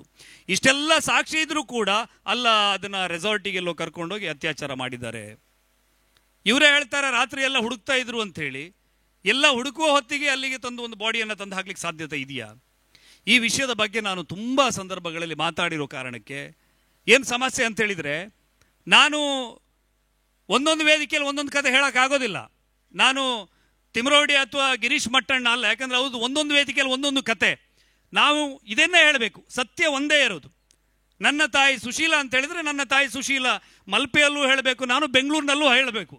ಸಂತೋಷ್ ರಾವ್ ಶೃಂಗೇರಿಯಲ್ಲಿ ರವಿ, ಅವನು ಧರ್ಮಸ್ಥಳಕ್ಕೆ ಬಂದಾಗ ಅವನ ಹೆಸರು ಸಂತೋಷ್.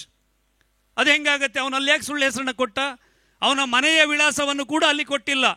ಈಗಲೂ ಕೂಡ ನೀವು ದಾಯ್ಸಿ ವರ್ಲ್ಡ್ನಲ್ಲಿ ಒಂದು ಬಂದಂಥ ವರದಿಯನ್ನು ಈಗಲೂ ಕೂಡ ಬಹುಶಃ ಗೂಗಲಲ್ಲಿ ಸಿಗಬಹುದು.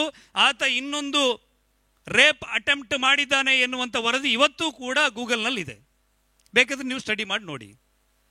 ಮಾರ್ನಾಡ್ನಲ್ಲಿ ಒಂದು ಹುಡುಗಿಯನ್ನು ಕೈ ಹಿಡಿದು ಆತ ಎಳೆದಾಗ ಮನೆಯವರು ಅವನಿಗೆ ಹಿಡ್ಕೊಂಡು ಪೊಲೀಸ್ ಸ್ಟೇಷನಿಗೆ ಕೊಟ್ಟು, ಮತ್ತೆ ಹುಡುಗಿಯ ಏನು ಆ ಗೌರವದ ಪ್ರಶ್ನೆಯ ಕಾರಣಕ್ಕೆ ಅವನ ಮೇಲೆ ಪ್ರಕರಣ ದಾಖಲಿಸಿದ ಪೊಲೀಸರು ಹೊಡೆದು ಕಳಿಸಿದ್ದಾರೆ ಅಂತ ಹೇಳಿ ಅದಕ್ಕೆ ಸಂಬಂಧಪಟ್ಟವ್ರ ಹತ್ರ ಮಾತಾಡಿದ್ರೆ ಅವರು ಹೇಳಿಕೆಯನ್ನು ಕೊಡಲಿಕ್ಕೆ ನಿರಾಕರಣೆ ಮಾಡಿದರು.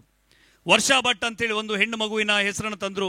ಅವಳನ್ನು ಅತ್ಯಾಚಾರ ಮಾಡ್ಲಿಕ್ಕಂತ ಕಾಯ್ತಾ ಇದ್ದದ್ದು, ಅದು ಅವಳ ಬದಲಿಗೆ ಇವಳು ಸಿಕ್ಕಿದ್ರು ಅಂತೇಳಿ ಹೇಳಿದರು.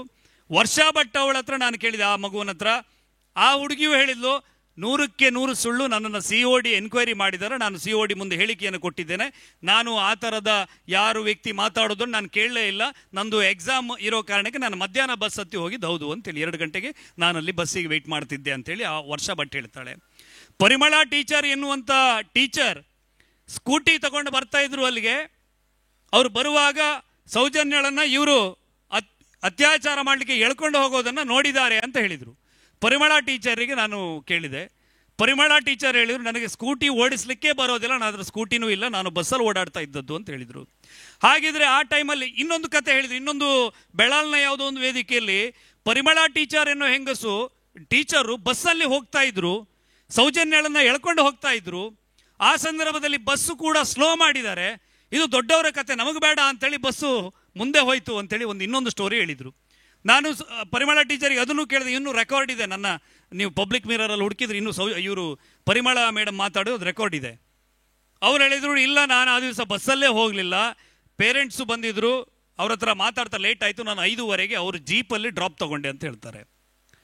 ವಾರಿಜಾ ಪೂಜಾರ್ತಿ ಅಂತೇಳಿ ಒಂದು ಹೆಂಗಸು, ಆ ಹೆಂಗಸು ಧೀರಜ್ ಕೆಲ್ಲ ಅವನ ಮನೆಯಲ್ಲಿ ಬಟ್ಟೆ ಒಗೆಯುವಂಥ ಕೆಲಸ ಮಾಡ್ತಾ ಇದ್ರು. ಧೀರಜ್ ಕೆಲ್ಲ ಅತ್ಯಾಚಾರ ಮಾಡಿ ಬಂದು ರಕ್ತಸಿಕ್ತವಾದಂಥ ಅಂಗಿಯನ್ನು ಕಳಚಿ ಹಾಕ್ತಾನೆ. ಅದನ್ನು ವಾರಿಜಾ ಪೂಜಾರ್ತಿ ಒಗೆಯುವಾಗ ದಾನದನಿಗಲೇ ಕುಂಟುಡು ಎಂತ ಹೇಳ್ತಾರೆ ತುಳುವಲ್ಲಿ, ಹಾಗೆ ಕೇಳ್ತಾಳಂತೆ, ಬಟ್ಟೆಯಲ್ಲಿ ರಕ್ತ ಇದೆ ಅಂತ ಕೇಳ್ತಾಳಂತೆ, ನೀನು ಒಗೆದಾಕು ಅಂತ ಹೇಳ್ತಾನಂತೆ ಇವನು. ಇಷ್ಟಲ್ಲ ಅವ್ರು ಹೇಳೋದು.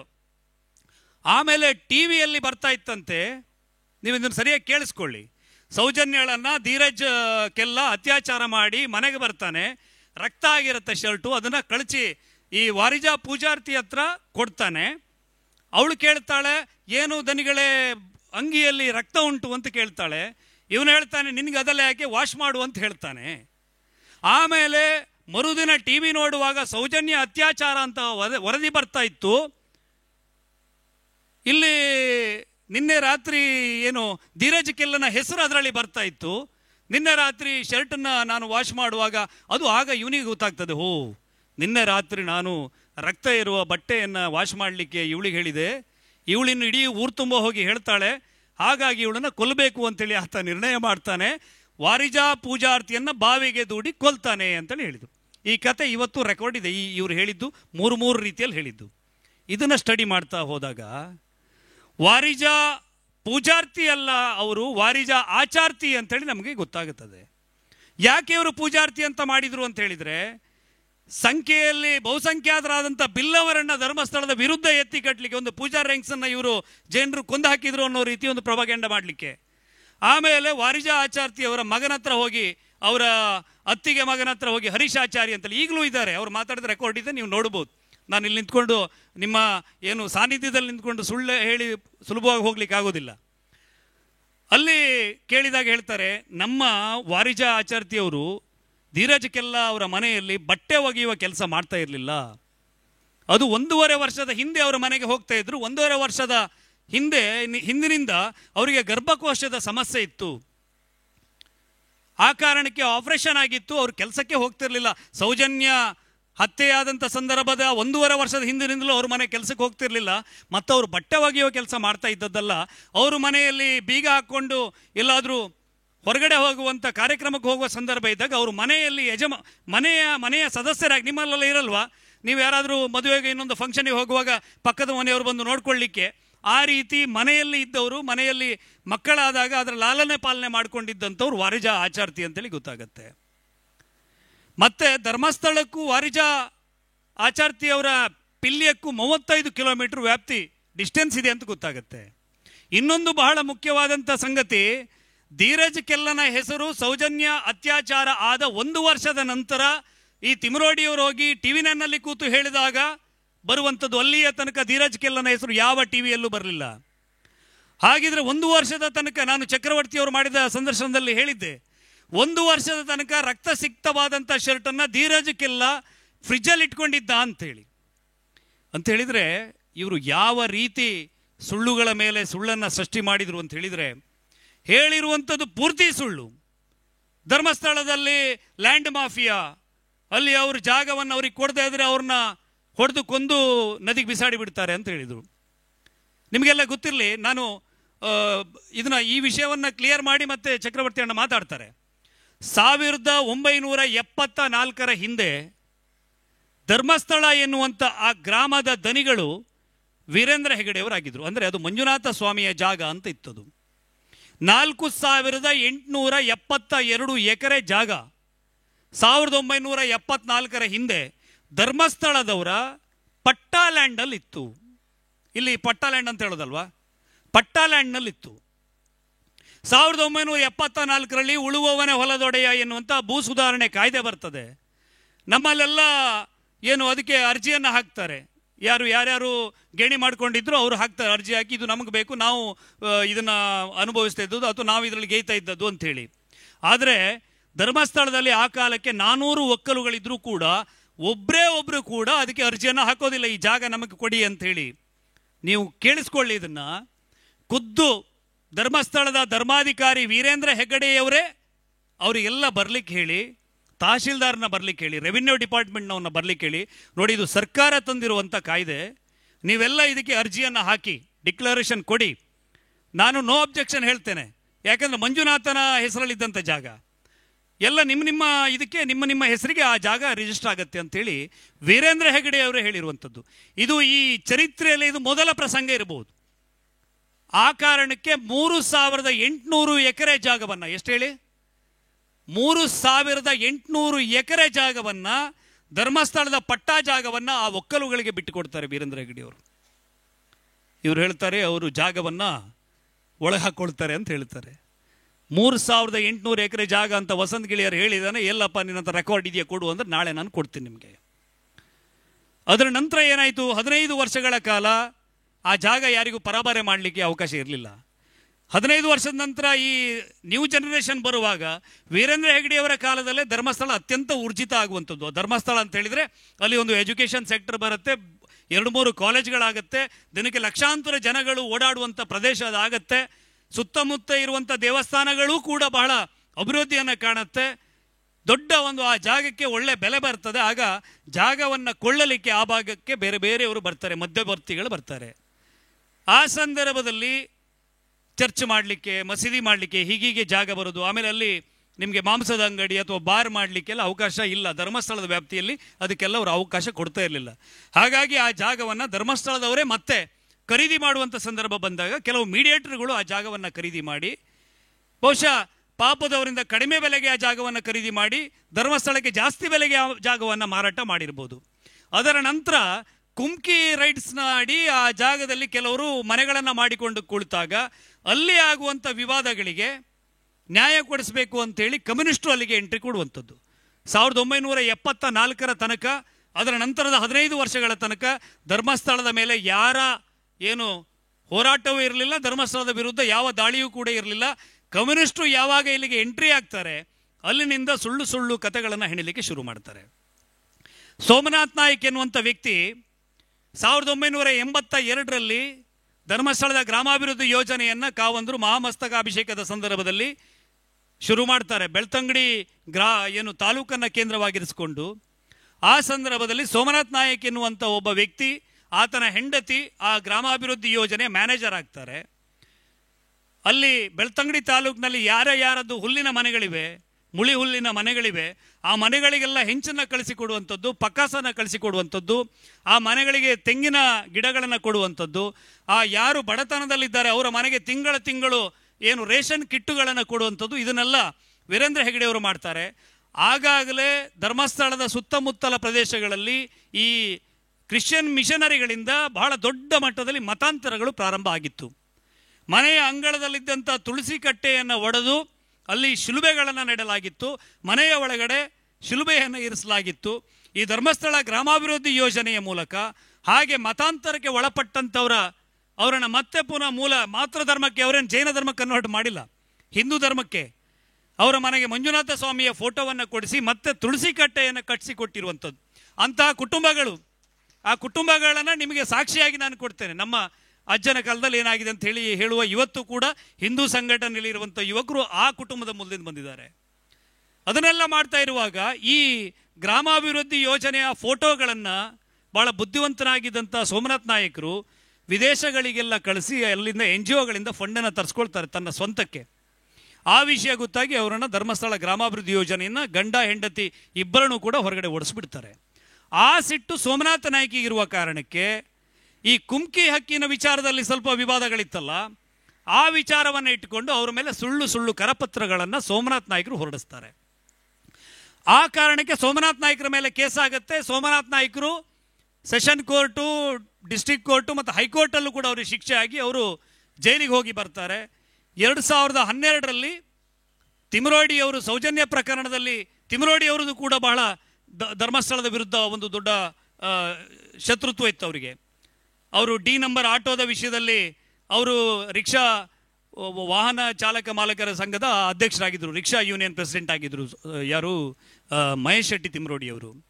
ಧರ್ಮಸ್ಥಳದ ಒಳಗಡೆ ಒಂದು ನಿಯಮ ಇತ್ತು, ಅಲ್ಲಿ ಬಿಜಾಪುರ ಬೇರೆ ಬೇರೆ ಭಾಗದಿಂದ ಬಂದಂಥ ಬಡ ಭಕ್ತರಿಗೆ ಆಟೋದವರು ಬೇಕಾಬಿಟ್ಟಿ, ಆಟೋದವರು ಜೀಪ್ನವರು ಬೇಕಾಬಿಟ್ಟಿ ಚಾರ್ಜ್ ಮಾಡ್ತಿದ್ದಾಗ ವೀರೇಂದ್ರ ಹೆಗ್ಡೆ ಅವರು ಕರೆದು, ನೋಡಿ ಆ ಥರ ಬಡವರ ಮೇಲೆ ನೀವು ಹಗಲದವರೊಡೆ ಮಾಡಬಾರ್ದು, ನಮ್ಮಲ್ಲಿ ಒಂದು ನಿಯಮ ಇದೆ, ನೀವು ದರ ಪಟ್ಟಿಯನ್ನು ನಿಮ್ಮ ಗಾಡಿಯಲ್ಲಿ ನೀವು ಹಾಕಬೇಕು, 20 ರೂಪಾಯಿ 10 ರೂಪಾಯಿ ಈ ಥರ ಸೀಮಿತ ಬೆಲೆಯನ್ನು ನೀವು ತೊಗೊಳ್ಬೇಕು, ಅಂಥವ್ರಿಗೆ ನಾವು ಡಿ ನಂಬರ್ ಅಂತೇಳಿ ಕೊಡ್ತೇವೆ, ಅವರು ಮಾತ್ರ ಇಲ್ಲಿ ಧರ್ಮಸ್ಥಳದ ಒಳಗಡೆ ರಿಕ್ಷಾವನ್ನು ಇಡಲಿಕ್ಕೆ ನಾವು ಪರ್ಮಿಷನ್ ಕೊಡ್ತೇವೆ ಅಂತೇಳಿ.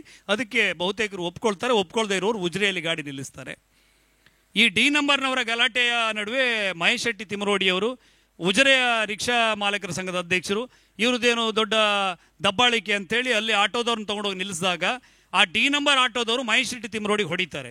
ಅವ್ರ ತಲೆಯಲ್ಲಿ ನನಗೆ ಧರ್ಮಸ್ಥಳದವರು ಹೊಡಿಸಿದ್ದಾರೆ ಅಂತೇಳಿ, ಅದೊಂದು ಮೊದಲ ಹಂತದ ಶತ್ರುತ್ವ ಅವರಿಗೆ. ಆಮೇಲೆ ಉಜಿರೆಯ ವಿಜಯ್ ರಾಘವನ್ ಪಡವಟ್ನಾಯರ್ ಅಂತೇಳಿ, ಅವರು ಉಜಿರೆಯ ದಣಿಗಳು ಅಂಥೇಳಿ, ಅವರ ಜಾಗಕ್ಕೆ 2 ಎಕರೆ ಜಾಗ ನನಗೆ ಬೇಕು ಅಂಥೇಳಿ ಮಹೇಶ್ ಶೆಟ್ಟಿ ಅವರು ಬೇಲಿ ಹಾಕ್ತಾರೆ. ಧರ್ಮಸ್ಥಳದ ಜನ ಬಂದು ಆ ಬೇಲಿಯನ್ನು ಒಡೆದು ವಿಜಯರಾಘವ್ ಅವರಿಗೆ ನ್ಯಾಯವನ್ನು ಕೊಡ್ತಾರೆ. ಆ ಕಾರಣಕ್ಕೆ ಧರ್ಮಸ್ಥಳದವರು ನನ್ನ ಮೇಲೆ ಮತ್ತೊಂದು ಸಾರಿ ದಾಳಿ ಮಾಡಿದರು ಅಂತೇಳಿ ಮಹೇಶ್ ಶೆಟ್ಟಿ ತಿಮರೋಡಿ ಅವರಿಗೆ. ಹೀಗೆ ಬೇರೆ ಬೇರೆ ಕಾರಣಕ್ಕೆ, ಅದನ್ನು ತುಂಬ ಹೇಳ್ತಾ ಹೋದರೆ ಉದ್ದ ಆಗ್ತದದು. ಮಹೇಶ್ ಶೆಟ್ಟಿ ತಿಮರೋಡಿ ಅವರು ಸರಿಯಾದ ಕಾಲಕ್ಕೆ ಕಾಯ್ತಾ ಇದ್ರು. ಸರಿಯಾಗಿ 2013ರಲ್ಲಿ ಈ ಇನ್ಸಿಡೆಂಟ್ ನಡೆಯುತ್ತೆ. ಸೋಮನಾಥ್ ನಾಯಕ್ ಮತ್ತು ಮಹೇಶ್ ಶೆಟ್ಟಿ ತಿಮರೋಡಿ ಒಟ್ಟಾಗ್ತಾರೆ. ಸೌಜನ್ಯಳ ಕೊಲೆಯ ಈ ಪ್ರಕರಣವನ್ನು ಹೇಗಾದರೂ ಮಾಡಿ ಸಂತೋಷ್ ರಾವ್ ಅಲ್ಲ ಅಂತೇಳಿ ಮಾಡಿದರೆ, ಮೊದಲೇ ನಾವು ಪ್ಲ್ಯಾನ್ ಮಾಡಿದಾಗ ಆ 3 ಜನ ಯುವಕರಿದ್ದಾರೆ, ಅದ್ರ ಜೊತೆಗೆ ನಿಶ್ಚಲ್ ಜೈನ್ ಅಂತೇಳಿ ಹರ್ಷೇಂದ್ರ ಕುಮಾರ್ ಅವರ ಮಗ ಇದ್ದಾನೆ, ಅವರ ಮೇಲೆ ಹಾಕಬೇಕು ಅಂತೇಳಿ ಪ್ರಯೋಗವನ್ನು ಮಾಡ್ತಾರೆ. ಸೋಷಿಯಲ್ ಮೀಡಿಯಾವನ್ನು ಸಮರ್ಥವಾಗಿ ಬಳಸ್ಕೊಳ್ತಾರೆ. ಪಬ್ಲಿಕ್ ಪ್ರಾಸಿಕ್ಯೂಟರ್ನ ಇವರು ಖರೀದಿ ಮಾಡ್ತಾರೆ. ಹೀಗೆಲ್ಲ ಆಗಿ ಆ ಹೆಣ್ಣು ಮಗುವಿಗೆ ನ್ಯಾಯ ಸಿಗೋದಿಲ್ಲ. ಆ ಹುಡುಗಿಯನ್ನು ಎಳ್ಕೊಂಡು ಹೋದಾಗ ಆತನ ಮೈ ಮೇಲಾದಂಥ ಗಾಯಗಳು 17 ಗಾಯಗಳನ್ನು ಗುರುತಿಸಿ doctor Mabalesh Shetty forensic doctor ಕರೆಕ್ಟಾಗಿ ಅದನ್ನು ನೋಟ್ ಮಾಡಿದ್ದಾರೆ. 3 ವಿಭಾಗಗಳನ್ನಾಗಿ ಅದನ್ನು ವಿಂಗಡಿಸ್ತಾರೆ.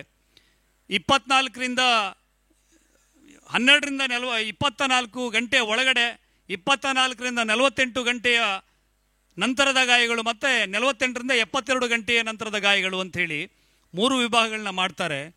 ಅದರಲ್ಲಿ 3-4 ಗಾಯಗಳು ಆತ ಪೊಲೀಸ್ ಕಸ್ಟಡಿಯಲ್ಲಿರುವಾಗ ಅಥವಾ ಸಾರ್ವಜನಿಕರ ಕೈಗೆ ಸಿಕ್ಕಿಬಿದ್ದಾಗ ಆಗಿರುವಂಥ ಗಾಯಗಳು ಅಂಥೇಳಿ, 72 ಗಂಟೆಯ ಒಳಗಡೆ ಆದಂಥ ಗಾಯಗಳನ್ನು ನೋಡಿದರೆ ಸೌಜನ್ಯಳ ಅತ್ಯಾಚಾರವಾದಂಥ ಸಂದರ್ಭಕ್ಕೆ ಬಂದು ಅದು ಮ್ಯಾಚ್ ಆಗುವಂಥದ್ದು, ಆತನ ಗುಪ್ತಾಂಗದಲ್ಲಿ ಗಾಯ ಆಗಿರುವಂಥದ್ದು. ಇದೆಲ್ಲವನ್ನ ನಿಮಗೆ ಸಂತೋಷ್ ರಾವ್ನ ಬಾಡಿ ಎಕ್ಸಾಮಿನ್ ಮಾಡಿ ರಿಪೋರ್ಟ್ ನೀಡಿದರೂ ಕೂಡ ಇದನ್ನು ಸರಿಯಾಗಿ ಜಡ್ಜಸ್ಸಿಗೆ ಮನವರಿಕೆ ಮಾಡಿ ಕೊಡದೇ ಇರುವ ಕಾರಣಕ್ಕೆ ಸಂತೋಷ್ ರಾವ್ ಈ ಪ್ರಕರಣದಲ್ಲಿ ಬೆನಿಫಿಟ್ ಆಫ್ ಡೌಟ್ ಅಡಿಯಲ್ಲಿ ಬಚಾವಾಗಿ ಆತ 6 ವರ್ಷದ ನಂತರ ರಿಲೀಸ್ ಆಗೋದು.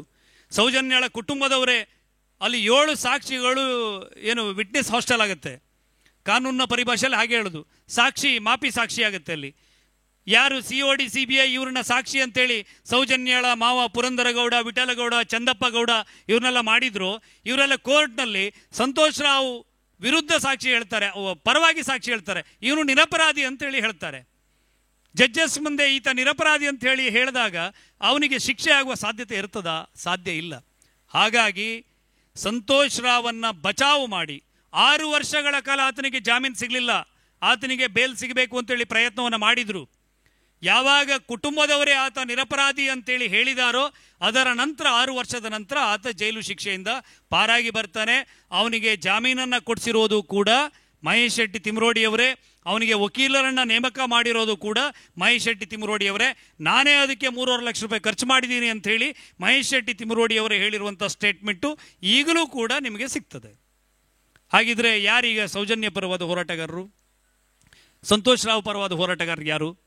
ಮಹೇಶ್ ಶೆಟ್ಟಿ ತಿಮರೋಡಿ ಮತ್ತು ಗಿರೀಶ್ ರಾವ್ ಮಟ್ಟಣ್ಣನವರು ಇವರೆಲ್ಲರೂ ಕೂಡ ಸೌಜನ್ಯಳ ಹೆಸರಲ್ಲಿ ಧರ್ಮಸ್ಥಳದ ಮೇಲೆ ದೌರ್ಜನ್ಯವನ್ನು ಮಾಡಲಿಕ್ಕೆ ಬಂದವರು. ಇವತ್ತು ಈ ಬಹುಶಃ ಇಡಿಯಿಂದ ತನಿಖೆಗೆ ಬಂದಿದೆ. ಮೊಹಮ್ಮದ್ ಸಮೀರ್ ಎನ್ನುವಂಥ ಯುವಕ ಮೊನ್ನೆ ಒಂದು ವಿಡಿಯೋ ಮಾಡಿ ಬಿಡ್ತಾನೆ, ನಾವು ನಮ್ಮ ಮನೆಯ ಹೆಂಗಸರಿಗೆ, ನಮ್ಮ ಮನೆಯ ಅಕ್ಕಂದಿರಿಗೆ ಕನ್ವಿನ್ಸ್ ಮಾಡಲಿಕ್ಕೆ ಆಗಲಿಲ್ಲ, ಅವರೇ ಹೇಳೋದು ನಂಬ್ತಾ ಇರಲಿಲ್ಲ, ಇಲ್ಲೆಲ್ಲ ಸಾವಿರ ಜನ, ಸಾವಿರ ಸಾವಿರ ಶವಗಳನ್ನು ಇವರಿಲ್ಲಿ ಹೂತಾಕಿದ್ದಾರೆ. ಮೊನ್ನೆ ಬುರುಡೆಯನ್ನು ಹಿಡ್ಕೊಂಡು ಬಂದರು. ಯಾವ ಮ್ಯೂಸಿಯಂನಿಂದ ಆ ಬುರುಡೆ ತಂದಿದ್ದಾನೋ ಗೊತ್ತಿಲ್ಲ, ಎನ್ಕ್ವೈರಿ ಆಗ್ತಾ ಇದೆ. ಸುಳ್ಳುಗಳೆಲ್ಲ ದಿನ ದಿನ ಬಹಿರಂಗ ಆಗ್ತಾ ಇದೆ. 20 ಗುಂಡಿಯನ್ನು ಅಗೆದ್ರು. ಬಾಹುಬಲಿ ಬೆಟ್ಟದ ಬುಡಕ್ಕೆ ಪಾಯಿಂಟ್ ಮಾಡಿದನಾತ. ಬಾಹುಬಲಿ ಬೆಟ್ಟದಿಂದ 50 ಮೀಟ್ರಲ್ಲಿ ಮೊನ್ನೆ ಅಗೆದ್ರು. 20 ಅಡಿ ಆಳ. ನಿಮ್ಮಲ್ಲೆಲ್ಲ 15 ಅಡಿ ಆಳ ಆಗಿದ್ರೆ ನೀರು ಬರ್ತದೆ ಬಾವಿಯಲ್ಲಿ. ಯಾರಾದರೂ 20 ಅಡಿ ಆಳದಲ್ಲಿ ಯಾರ ಶವವನ್ನು ಉಳ್ತಾರ? 20 ಗುಂಡಿಯನ್ನು ಅಗೆದಿದ್ದಾರೆ. ಒಂದು ಗುಂಡಿಯಲ್ಲೂ ಕೂಡ, ಒಂದು ಗುಂಡಿಯಲ್ಲಿ, ಯಾಕಂದರೆ ಸಾಮಾನ್ಯವಾಗಿ ಶವವನ್ನು ಬರಿ ಮಾಡುವಂಥ ಜಾಗದಲ್ಲಿ ಅವರು ಪಾಯಿಂಟ್ ಮಾಡಿರುವಂಥದ್ದು ಅಸ್ಥಿಯ ಕೆಲವು ಒಂದು 2-3 ಅಸ್ಥಿಗಳು ಸಿಕ್ಕಿವೆ ಹೊರತು ಇವರು ಹೇಳುವಾಗೆ ಯಾವ ಅಸ್ಥಿ ಪಂಜರಗಳು ಅಲ್ಲಿ ಸಿಗಲಿಲ್ಲ. ಇವರು ನಾಳೆ ಅಣ್ಣಪ್ಪ ಬೆಟ್ಟದಲ್ಲಿ ಅಂತ ಹೇಳ್ತಾರೆ, ನಾಡಿದ್ದು ಧರ್ಮಸ್ಥಳದ ದೇವಸ್ಥಾನದ ಒಳಗಡೆನೆ ಹೋಗ್ದಿದ್ದಾರೆ ಅಂತಾರೆ. ವೀರೇಂದ್ರ ಹೆಗಡೆಯವರ ಬೂಟ್ನಲ್ಲೇ ಹೋಗ್ದಿದ್ದೀನಿ ಅಂತ ಅವನ ಹತ್ರ ಹೇಳಿಸ್ತಾರೆ. ಅವರು ಅಲ್ಲಿ ಅಗಿಲಿಕ್ಕೂ ಹೋಗ್ತಾರೆ. ಆ ಕಾರಣಕ್ಕೆ ನಾವೆಲ್ಲ ಇವತ್ತು ಜಾಗೃತರಾಗಿ ಎದ್ದು ನಿಂತಿದ್ದೇವೆ. SIT ಬರಲಿ ಅಂತೇಳಿ ನಾನೇ ಬಹಿರಂಗವಾಗಿ ಒಂದು ಪತ್ರವನ್ನು ಬರೆದಿದ್ದೇನೆ. SIT ತನಿಖೆಯನ್ನು ಮಾಡಿ ಸಿದ್ದರಾಮಯ್ಯವರೇ, ಇವರು ಹೇಳ್ತಾ ಇರುವಂಥ ಸುಳ್ಳುಗಳು ಬಹಿರಂಗವಾಗಲಿ ಅಂತೇಳಿ ಸಿದ್ದರಾಮಯ್ಯ ಅವರಿಗೆ ಮತ್ತು ಈ ಸರ್ಕಾರಕ್ಕೆ ಬಹುಶಃ ನಮ್ಮ ಈ ರಾಮದೇವರೇ ಬುದ್ಧಿ ಕೊಟ್ಟಿದ್ದೇನೋ. ಅವರು SITಯನ್ನು ಮಾಡಿದರು. ಈ SIT ತನಿಖೆಯಿಂದ ಇಡೀ ಜಾಗತಿಕವಾಗಿ ಎಲ್ರಿಗೂ ಸತ್ಯ ಅರ್ಥ ಆಗಿದೆ. ಸುಜಾತ ಭಟ್ ಅಂತ ಹೇಳಿ ಕರ್ಕೊಂಡು ಬಂದಿರೋದು ಸುಳ್ಳು, ವಾರಿಜಾ ಆಚಾರ್ತಿ ಪ್ರಕರಣ ಸುಳ್ಳು, ಪರಿಮಳ ಟೀಚರ್ ಅಂತ ಹೇಳ್ತಿರುವಂಥದ್ದು ಸುಳ್ಳು, ರೆಸಾರ್ಟ್ನಲ್ಲಿ ಅತ್ಯಾಚಾರ ಮಾಡಿದ್ದಾರೆ ಅಂತ ಹೇಳೋದು ಸುಳ್ಳು. ನಿಶ್ಚಲ್ ಜೈನ್ ನೋಡಿ, ನಿಶ್ಚಲ್ ಜೈನ್ ಅನ್ನೋ ಹುಡುಗ ಆ ಟೈಮಲ್ಲಿ ವಿದೇಶದಲ್ಲಿದ್ದ. ಪಾಸ್ಪೋರ್ಟನ್ನು ತೋರಿಸ್ತಾರೆ. ಇವರು TV9 ಏನು ಆ ದಿವಸ 8:30 ಗಂಟೆ, ಬಹುಶಃ 7 ಗಂಟೆ ಇರ್ಬೋದು ಆ ಎಪಿಸೋಡ್ ಬರುವಂಥದ್ದು. ಮರುದಿನ 10:30 ಗಂಟೆಗೆ ಪೂಜ್ಯ ವೀರೇಂದ್ರ ಹೆಗಡೆ ಅವರು ಪ್ರೆಸ್ ಮೀಟ್ ಮಾಡಿ ಆ ವಿದ್ಯಾರ್ಥಿ, ಅವನ ಮಗು ಅಂತ ಕರೀತಾರೆ ಅವರು, ಅವನು ವಿದೇಶದಲ್ಲಿ ವ್ಯಾಸಂಗ ಮಾಡ್ತಾ ಇದ್ದಾನೆ. ಅವನು ಆ ಸಂದರ್ಭದಲ್ಲಿ ದೇಶದಲ್ಲೇ ಇರಲಿಲ್ಲ. ನೋಡಿ, ಪಾಸ್ಪೋರ್ಟ್ ಇದೆ, ಅವನ ವೀಸಾ ಪಾಸ್ಪೋರ್ಟ್ ಎಲ್ಲವನ್ನ ವೀರೇಂದ್ರ ಹೆಗಡೆ ಅವರೇ ಮರುದಿನ ಬೆಳಿಗ್ಗೆನೆ ತೋರಿಸ್ತಾರೆ. ಇಲ್ಲ, ಅದು ಫೇಕ್ ಮಾಡಿದ್ದಾರೆ ಅಂತೇಳಿ ಇವರು ಭಾಷಣದಲ್ಲಿ ಹೇಳ್ತಾರೆ. ಈ ನಿಶ್ಚಲ್ ಜೈನ್ ಹೈಕೋರ್ಟಿಗೆ ಒಂದು ಅಫಿಡವಿಟ್ ಸಲ್ಲಿಸ್ತಾರೆ. ನಾನು ಆ ಸಂದರ್ಭದಲ್ಲಿ ಎಲ್ಲಿದ್ದೇನೆ, ನನ್ನ ಟ್ರಾವೆಲ್ ಹಿಸ್ಟ್ರಿಯನ್ನು ನೀವು ಕೊಡಬೇಕು ಅಂತೇಳಿ, ಯಾವುದು ಎಂಬೆಸ್ಸಿಗೆ ನೀವು ನೋಟಿಸನ್ನು ಕೊಟ್ಟು ನನಗೆ ಒದಗಿಸಿಕೊಡ್ಬೇಕು ಅಂತೇಳಿ ಕೇಳ್ತಾರೆ. ಅವರು ಕೊಡ್ತಾರೆ. ಅದರಲ್ಲೂ ಸಹ ದಾಖಲೆ ಇದೆ, ಯಾವ ಡೇಟಿಗೆ ಆತ ಟ್ರಾವೆಲ್ ಮಾಡಿದ್ದಾನೆ. ವಿದೇಶದಲ್ಲಿರುವಂಥ ಏನು ವೀಸಾ, ಅಲ್ಲಿನ ಪಾಲಿ ID ಕಾರ್ಡು, ಅವು ಲೈಬ್ರರಿ ಕಾರ್ಡು, ಅಲ್ಲಿ ಕ್ಯಾಂಟೀನಲ್ಲಿ ಬಿಲ್ ಪೇ ಮಾಡಿರುವಂಥದ್ದು, ಟ್ರಾನ್ಸಾಕ್ಷನ್ ಹಿಸ್ಟ್ರಿ, I-94 ಕೂಡ ಆತ ಅಲ್ಲೇ ಇದ್ದ ಎನ್ನುವಂಥ ದಾಖಲೆ, ಎಲ್ಲ ದಾಖಲೆ ಕೊಟ್ಟ ಮೇಲೂ ಕೂಡ ಇಲ್ಲ, ಅದನ್ನು ದುಡ್ಡಿದ್ದವ್ರು ಹೆಂಗೆ ಬೇಕಾದರೂ ಫೇಕ್ ಮಾಡ್ಬೋದು. ಅಲ್ಲ ಸ್ವಾಮಿ, ಈ ದೇಶದಲ್ಲಿ ದುಡ್ಡಿದ್ದವ್ರಿಗೆ ಶಿಕ್ಷೆ ಆಗಿಲ್ವಾ? ಆಗಿದ್ರೆ ಈ ರಾಜ್ಯದಲ್ಲಿ ಮುಖ್ಯಮಂತ್ರಿ ಆಗಿದ್ದವರು ಕೂಡ ಜೈಲಿಗೆ ಹೋಗಿದ್ದಾರೆ. ಜನಾರ್ದನ್ ರೆಡ್ಡಿ ಅಂತವ್ರು ಕೂಡ ಜೈಲಿಗೆ ಹೋಗಿದ್ದಾರೆ. ದುಡ್ಡಿದ ತಕ್ಷಣ ಯಾರು ಕೂಡ ಈ ಕಾನೂನಿಗಿಂತ ದೊಡ್ಡವರು ಯಾರು ಈ ದೇಶದಲ್ಲಿ ಇಲ್ಲ. ಈ ಥರ ಜನರಿಗೆ ಸುಳ್ಳನ್ನು ಹೇಳಬಹುದೇ ಹೊರತು ಸಾಕ್ಷಿಯನ್ನು ಕೊಡಿ ಅಂತ ಹೇಳಿದ್ರೆ ಅವ್ರ ಹತ್ರ ಸಾಕ್ಷಿ ಇಲ್ಲ. ಒಂದು ಸೋಷಿಯಲ್ ಮೀಡಿಯಾದಲ್ಲಿ ಮೊಬೈಲನ್ನು ಒಂದು ಸಭೆಯಲ್ಲಿ ಮಟ್ಟಣ್ಣನವ್ರು ಹೇಳ್ತಾರೆ, ನನ್ನ ಹತ್ರ ಇಲ್ಲೇ ಇದೆ ಸಾಕ್ಷಿ ಕೊಡ್ತೇನೆ ಅಂತೇಳಿ. ಒಂದು ಚಾನಲ್ ಮುಂದೆ ಬಿಡುಗಡೆ ಮಾಡ್ತೀನಿ ಅಂತ ಹೇಳಿದರು. ಒಂದು 10 ವೇದಿಕೆಯಲ್ಲಿ ಸಾಕ್ಷಿ ಕೊಡ್ತೇನೆ ಅಂತ ಹೇಳಿದರು. ನ್ಯೂಯಾರ್ಕ್ ಯೂನಿವರ್ಸಿಟಿಗೆ ಧರ್ಮಸ್ಥಳದವ್ರದ್ದು ಇನ್ವೆಸ್ಟ್ಮೆಂಟ್ ಇದೆ ಅಂತ ಹೇಳಿದರು. ನೀವು ಆ ದಾಖಲೆಯನ್ನು ಕೊಡಿ, ನಾನು ನಿಮ್ಮ ಜೊತೆ ಬಂದು ಜಿದಕ್ಕೆ ನಿಲ್ತೀನಿ ಅಂತ ಹೇಳಿದೆ. ಇವತ್ತಿನ ತನಕ ಅವರು ಸಾಕ್ಷಿಯನ್ನು ಕೊಡಲಿಲ್ಲ ಅಂತ ಹೇಳಿದರೆ, ಇವರು ಹೇಳಿರುವಂಥದ್ದು, ಮಾಡ್ತಾ ಇರುವಂಥದ್ದು ಎಲ್ಲವೂ ಕೂಡ ಒಂದು ಷಡ್ಯಂತ್ರದ ಭಾಗವಾಗಿ ನಮ್ಮ ಧರ್ಮಸಂಸ್ಥೆಯ ಧರ್ಮಾಧಿಕಾರಿಗಳ ವಿರುದ್ಧ, ಧಾರ್ಮಿಕ ಶ್ರದ್ಧಾ ಕೇಂದ್ರದ ವಿರುದ್ಧ ಮಾಡಿರುವಂಥ ಒಂದು ದಾಳಿ. ಒಡನಾಡಿ ಸ್ಟ್ಯಾನ್ಲಿ ಅಂತೇಳಿ ಒಬ್ಬ ವ್ಯಕ್ತಿ ಬರ್ತಾನೆ. ಆತನ ಜಲದರ್ಶಿನಿ ಭವನದಲ್ಲಿ ನಾನು ಮಹೇಶ್ ಶೆಟ್ಟಿ ತಿಮ್ಮರೋಡಿ ಅವ್ರನ್ನ ಇಂಟರ್ವ್ಯೂ ಕೊಡಿ ಅಂತೇಳಿ ಕೇಳಿದಾಗ, ನಾನು ಊರಲ್ಲಿಲ್ಲ, ನಾನು ಮೈಸೂರಲ್ಲಿದ್ದೀನಿ ಅಂತ ಹೇಳ್ತಾರೆ. ನಮ್ಮ ಸ್ನೇಹಿತರ ಜೊತೆ ನಾನು ಮೈಸೂರಿಗೆ ಹೊರಡ್ತೀನಿ, ಧರ್ಮಸ್ಥಳ ಬೆಳ್ತಂಗಡಿಯಿಂದ ಡೈರೆಕ್ಟ್ ಮೈಸೂರು, ಕೂರ್ಗ್ ಮೇಲೆ ಹೋಗಿದ್ದು ನಾವು. ಮೈಸೂರಿಗೆ ಹೋಗಿ ಅಲ್ಲಿ ಒಂದು ಮೀಟಿಂಗ್ ಆಗ್ತಾ ಇದೆ ಅಂತೇಳಿ, ನಾವು ಮಹೇಶ್ ಅಣ್ಣನ ಕಡೆಯವರು ಅಂತೇಳಿ ನಾನು ಒಳಗಡೆ ಹೋಗಿ ಕೂತ್ಕೊಳ್ತೀನಿ. ಏನೇನು ಮಾತಾಡಿದ್ದಾರೆ ಅಂತ ಕೇಳಿದರೆ, ಎಲ್ಲ ಎಡಪಂಥೀಯ ವಿಚಾರವಂತರು, ಏನು ಪ್ರಗತಿಪರ ಚಿಂತಕರಿದ್ದಾರಲ್ಲಿ, ಅವನ ಪಂಚೆ ಜಾರಿಸಬೇಕು, ಧರ್ಮಸ್ಥಳವನ್ನು ಅಲ್ಲಿ ಧರ್ಮಸ್ಥಳ ಇಲ್ಲ ಅಂಥೇಳಿ ಮಾಡಬೇಕು, ಎಷ್ಟು ಅಲ್ಲಿರುವಂಥ ಎಲ್ಲ ಚಿನ್ನಾಭರಣಗಳನ್ನು ಸರ್ಕಾರ ವಶಕ್ಕೆ ಪಡಿಬೇಕು, ವೀರೇಂದ್ರ ಹೆಗಡೆಯನ್ನು ಜೈಲಿಗೆ ಹಾಕಿಸಬೇಕು. ಇದು ಸೌಜನ್ಯ ಎನ್ನುವಂಥ ಒಳ್ಳೆಯ ಕೆಲಸ ಮಾಡಿದರೆ ಮಹೇಶ್ ಶೆಟ್ರೆ. ಈ ನಿಮ್ಮ ಕರಾವಳಿಯಲ್ಲಿ ಹೆಣ್ಣು ಮಗುವಿನ ವಿಷಯದಲ್ಲಿ 2-3 ಜನ MLA ಆಗಿದ್ದಾರೆ. ಈ ಸೌಜನ್ಯ ಹೆಸರಲ್ಲೇ ನಾವು ಧರ್ಮಸ್ಥಳವನ್ನು ಒಡಿಬೇಕು ಅಂತ ಹೇಳಿದ್ದಾರೆ, ನನ್ನ ಎದುರೇ ಹೇಳಿದ್ದಾರೆ. ನಾನು ಅದನ್ನು ಬಂದು ಲೈವಲ್ಲಿ ಧರ್ಮಸ್ಥಳವನ್ನು ಹಂದಿ ಹೊಡೆದಂಗೆ ಹೊಡಿತೀವಿ ಅಂತೇಳಿ ಒಡನಾಡಿ ಸ್ಟ್ಯಾನ್ಲಿ ಹೇಳಿರೋದನ್ನು ಲೈವಲ್ಲಿ ಹೇಳಿ ಅದರ ನಂತರ ಅದು ಬಹಳ ದೊಡ್ಡ ಚರ್ಚೆ ಕಾರಣ ಆಯಿತು. ಈ ಒಡನಾಡಿ ಸ್ಟ್ಯಾನ್ಲಿ ಬಂದು ಮರುದಿನ ಒಂದು ಸ್ಟೇಟ್ಮೆಂಟ್ ಕೊಟ್ಟ, ನಾನು ಹಂದಿ ಹೊಡೆದಂಗೆ ಹೊಡಿತೀನಿ ಅಂತ ಹೇಳಿದ್ದು ಹೌದು, ಆದರೆ ಅದು ಯುದ್ಧ ನೀತಿಯ ಬಗ್ಗೆ ನಾನು ಹೇಳಿರುವಂಥದ್ದು ಅಂತೇಳಿ ಹೇಳ್ತಾನೆ. ಒಬ್ಬ ಕ್ರಿಶ್ಚಿಯನ್ ಮಿಷನರಿ ನಮ್ಮ ದೇವಸ್ಥಾನವನ್ನು ಹೊಡಿತೀನಿ ಅಂತ ಹೇಳ್ತಾನೆ. ಅಜ್ಮೀರ್ ದರ್ಗಾ ವಂಡರ್ಫುಲ್ ಅಂತೇಳಿ ಹೇಳಿದಂಥ ಒಬ್ಬ ಮೊಹಮ್ಮದ್ ಸಮೀರ್ ಬಂದು ಧರ್ಮಸ್ಥಳವನ್ನು ಅಲ್ಲಿ ಧರ್ಮಾಧಿಕಾರಿಗಳನ್ನು ಜೈಲಿಗೆ ಹಾಕಿಸಿ ಅಂತ ಹೇಳ್ತಾನೆ. ನಾವು ಫೇಸ್ಬುಕ್ನಲ್ಲಿ ಅದನ್ನು ಎಲ್ರಿಗೂ ಶೇರ್ ಮಾಡ್ತಾ ಇಲ್ಲಿ ಕೂತಿದ್ದೀವಿ. ಯಾರಾದರೂ ಒಂದು ದಿವಸ ಸತ್ಯ ಅಂಥೇಳಿ ನೀವು ಕೇಳಿದ್ದೀರಾ? ಅದ್ರ ಬಗ್ಗೆ ತಿಳ್ಕೊಳ್ಳಿಕ್ಕೆ ಪ್ರಯತ್ನ ಮಾಡಿದ್ದೀರಾ? ಮಾಡಲಿಲ್ಲ. ಫೇಸ್ಬುಕ್ನಲ್ಲಿ ಕಲರ್ AI ವಿಡಿಯೋ ಮಾಡಿ ಅವರು ಹರಿಯ ಬಿಟ್ಟಿದ್ದೇ ಸತ್ಯ. ಹಾಗಿದ್ರೆ ಸಿನಿಮಾ ಆಗತ್ತೆ, ನೀವು ಸಿನಿಮಾ ನೋಡುವಾಗ ನಿಮಗೆ ಅಲ್ಲಿ ಒಂದು ಅತ್ಯಾಚಾರ ಆಗುವಾಗ ಕಣ್ಣೀರು ಬರುತ್ತೆ. ಹಾಗಿದ್ರೆ ಅಲ್ಲಿ ನಿಜವಾಗಿಯೂ ಅತ್ಯಾಚಾರ ಆಗಿರ್ತದ? ಆಗಿರೋದಿಲ್ಲ. ಆ ಸಿನಿಮಾದ ಆ ಸನ್ನಿವೇಶ ಮಾತ್ರ ನಿಮಗೆ ಅದು ಆ ಹುಡುಗಿ ಮೇಲೆ ಈ ಥರ ದೌರ್ಜನ್ಯ ಆಗಬಾರ್ದು ಅನ್ನೋ ಭಾವನೆಯನ್ನು ಹುಟ್ಟಿಸುತ್ತೆ. ಆ ರೀತಿ ಇವರು ಕಲರ್ಫುಲ್ ಕಥೆಯನ್ನು ಹೇಳಿ ನಮ್ಮ ಹಿಂದೂಗಳನ್ನೇ ಭಾವನಾತ್ಮಕವಾಗಿ ಸೆಳೆದು ನಮ್ಮ ಧರ್ಮಸ್ಥಳದ ವಿರುದ್ಧ, ನಮ್ಮ ಅಣ್ಣಪ್ಪ ಸ್ವಾಮಿಯ ವಿರುದ್ಧ ಎತ್ತಿ ಕಟ್ಟಿದ್ರಲ್ಲ. ನಿನ್ನೆ ಸ್ನೇಹಿತರೊಬ್ಬರು ನನಗೆ ಹೇಳಿದರು, ನಾವು ಧರ್ಮಸ್ಥಳಕ್ಕೆ ಹೋಗಿ ತಪ್ಪು ಕಾಣಿಕೆ ಹಾಕಿ ಬರಬೇಕು ಅಂತೇಳಿ. ನನ್ನ ಸಮಯದ ಮಿತಿಯನ್ನು ನೀವು ನೆನಪಿಸಬೇಕು. ಮುಗಿದ್ರೆ ನಾನು ನಿಲ್ಲಿಸ್ತೇನೆ. ಯಾಕೆ ತಪ್ಪು ಕಾಣಿಕೆ ಹಾಕಬೇಕು? ನಾವೆಲ್ಲ ಸತ್ಯದ ಪರವಾಗಿ ನಿಂತಿದ್ದೇವೆ ಅಂತ ಹೇಳ್ತೀನಿ ನಾನು.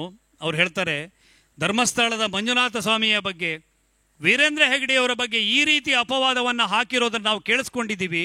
ಆ ಕೇಳಿದ ಪ್ರಾಯಶ್ಚಿತ್ತಕ್ಕಾದರೂ ನಾವು ಧರ್ಮಸ್ಥಳಕ್ಕೆ ಹೋಗಿ ತಪ್ಪು ಕಾಣಿಕೆಯನ್ನು ಹಾಕಿ ಬರಬೇಕು ಅಂತೇಳಿ.